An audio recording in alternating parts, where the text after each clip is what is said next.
Good evening, everyone.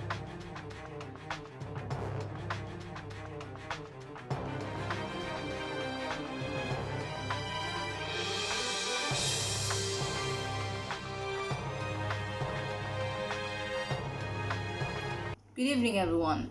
For the last 6 years, I've seen many students that face difficulties when it comes to the use of if clause and the mixed conditionals.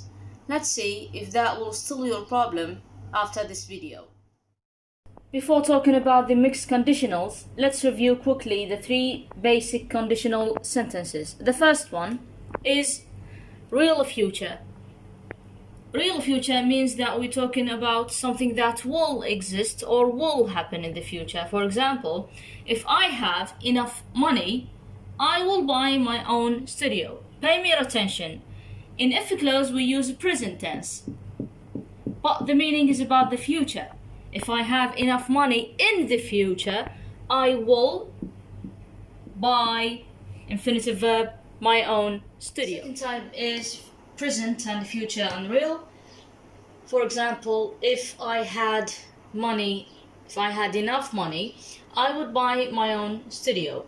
Now this type is used to talk about something that doesn't exist now or will not exist in the future. In if clause, we use the tense past simple, but the meaning is about now or about the future, and both are unreal.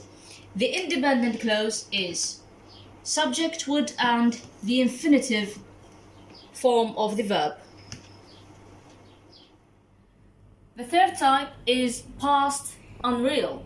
Again, it expresses something that didn't happen in the past or didn't exist in the past. For example, we're using the same sentence. If I had enough money, I would have bought. So if clause, we use the past perfect, and we're talking about something that didn't happen in the past unreal. And the independent clause is subject, would, have, and the past participle of the verb. Sometimes we can mix these conditionals in a number of different ways depending on the context. I mean the situation and the subject you're talking about or the topic. For example, if you had called me earlier, I would be ready to go with you somewhere. So as you can see, if clause, we use type 3, which is past perfect, to talk about something that didn't happen in the past.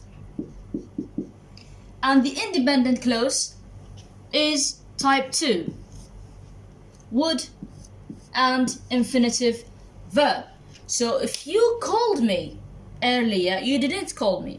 If you called me earlier, I would be ready to go with you now. So both are unreal. The first one in the past and the second one in the future or in the present. Pay me attention here. Sometimes we use if in daily expressions or daily conversation. Two actions, one of them results in the other one. We just do not need a set of expressions. We just manipulate the tenses according to the meaning we want to communicate. For example, if you don't tell me where you hide the money, I will kill you. Some of you may say that, okay, this is type 1 of conditional sentences. No, this is not type 1. We use here simple present, but we're talking about present. We're not talking about the future. So if you don't tell me where you hide the money now, I will kill you in the future, but soon. Okay, so this is not type 1 of if clause conditional sentences. The other example is, if you didn't get any English course in the past, it will be difficult to find a good job. So you see, past tense with will, that happened. We are just talking about something. If you didn't get in the past, it will be difficult to have the other thing in the future. So the dependent clause is a result of the if clause. This is grammatically or syntactically correct. The last example is, if I didn't want you in my wedding, my wedding party, I wouldn't have invited you. So again, in if clause we use simple past, but we're talking about now, which is unreal. And in the independent clause we use past tense because we're talking about the past, about something unreal, something didn't exist. As you can see, you don't have to stick to the three basic conditional sentences.